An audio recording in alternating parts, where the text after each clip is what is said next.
Maayong adlaw nga Sabado, mga higala. Ani anapod ko aron nihatod kaninyo ang mga maayong balita dinhi sa Central Visayas.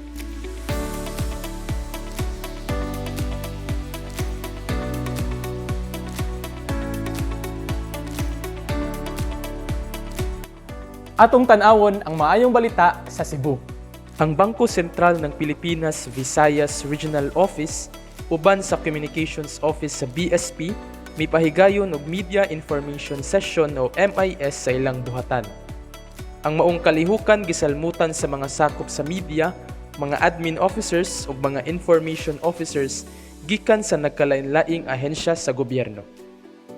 Nagkadaiyang speakers gikan sa BSP Communications Office ang mipaambit sa mga paningkamot sa Central Bank aron masabtan ug makita sa kadaghanan ang importansya sa pag-adapt sa digitalization, ang mga katungod sa mga konsumidor ug ang mga laka nga angay buhaton sa mga konsumidor kung ugaling mabiktima sila sa mga fraud or scams. Gi-highlight usab sa maong kalihukan ang digitalization programs sama sa Paling QR, Project Agila ug ang cross-border payments. Si BSP Regional Director Ana Clara Uvele miingon nga pinaagi sa maong kalihukan kaabag ang mga sakop sa media mas masabtan sa mga Pilipinho ng mga plano sa BSP ilabi na sa pagpasabot sa mga bag-ong balaod sama sa Consumer Protection Act. Ang tunga sa adlaw nga sesyon naglangkob sa mga topic sama sa central banking concepts, digitalization programs ug ang Financial Consumers Protection Act. Og aniya usab ang maayong balita sa Bohol. Blind na sabat, matud pa. Apan nasayod ka ba nga kana nga panultihon dili gyud tukma sa kamatuoran? Gituuhan nga ang tanan nga mga kabog makalupad sa kagabhion nga dili mabangga tungod sa echolocation. Apan dili tanan nga kabog ang ingon ni ana ang gigamit nga sistema sa navigation. Ni ay mga kabog nga pamilya sa mga megabats, mas dudag ko og ang pagsimhot ug pagtan-aw ang ilang navigation dili mabangga bisan sa dulom nga kagabhion. Kasagaran nga atong nahibaw-an ang kabog mga dangan ang kanon, lamok, langaw, manloy, lisiw-siw ug dulon. Apan niay mga kabog nga sakop sa mga megabats nga ang kinaon, bunga sa kahoy, pollen ug nectar ug mga prutas. Ug sa ilang pagkaon kining mga liso sa nagkadaiyang tanom, mga tagak ra human nila og kaon ngadto sa mga lugar nga usahay walay tanom. Kini nga paagi makasugod og tubo ang mga lasang ug ang mga prutas gikan sa liso nga sa kabog gikalibang. Nahamutang sa peligro kay karon ang lasang nga ilang hugpanan gipang pudang, mga langob sa mga tawo gipang asdang ug sa mga hunters ang kabog ila na usab nga gipang adubong pinahalang. Apan dinis Poblacion Cortes duha ka dagkong colony sa kabog ang gipanalipdan. Dili pahilabtan tungod sa ilang tampo pagpahiuli sa kalibutan. Kay kun ang kalasangan ug ang kalibutan sa mga tawo giguba, unta mapasagdan na lang ang mga kabog nga maoy mo patanom ug mo pahiuli sa yuta. Gikan diri sa Poblacion Cortes alang sa maayong balita Central Visayas, Ray Anthony Chu, PIA Bohol.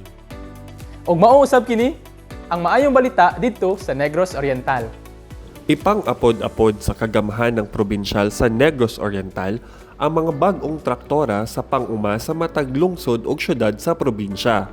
Naay 23 ka 50 horsepower na traktora ug 30 ka 90 horsepower na traktora ang ihatag sa kagamhanan sa matag LGU aron matabangan ang ilang mga mag-uuma na mapadaghan ang ilang ani.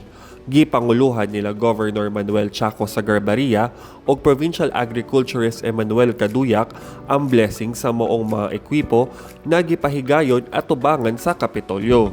It's very in line sa panahon na timing ng El Nino. And at the same time, nag-declare of state of calamity the province of Negros Oriental. So this will be a big help to the farmers. It is designed for rice production. Natay bagong i-open na rice field, very usable pizza. The red one, which is 90 horsepower, it's bigger version that is used for corn, cassava, vegetables.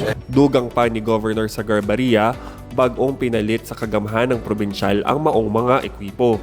Gikan sa Negros Oriental, kini si Roy Lomotan sa PIA alang sa MBCV. Og di usab magpauhi ang sikihor alang sa ilang maayong balita.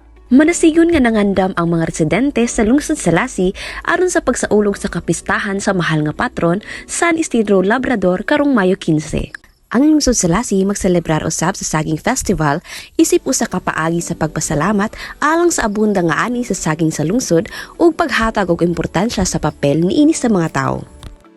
Adunay skills demonstration nga gipasagdahan sa Testa Lassi Technical Institute ug uban pang mga kalihukan sama sa basketball, huning binisaya, balak, cultural show ug pabanda matag gabi ug aduna usab ang kadiwa ng Pangulo Trade Fair diin adunay mga baligya ug mga lokal nga mga produkto.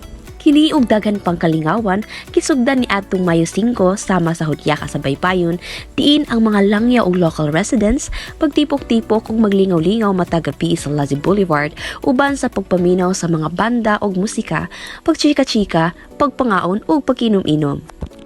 Ang maong kalihukan dili lamang magdala sa kalipay kundi maghatag usab kini og mga oportunidad sa panginabuhian alang sa mga lokal ilabi na sa mga Lasihanon. Giuluhan nila si Mayor Fillmore Di Largo ang kabibo o kinigi kahimutan pag-ayo sa mga lumulupyo nga mitambong sa kalingawan.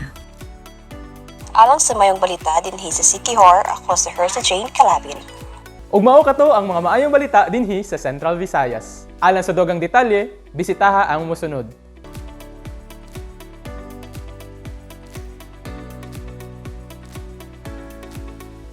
Ako si Rob Cabardo, ug mag-uban na pud ta sunod semana.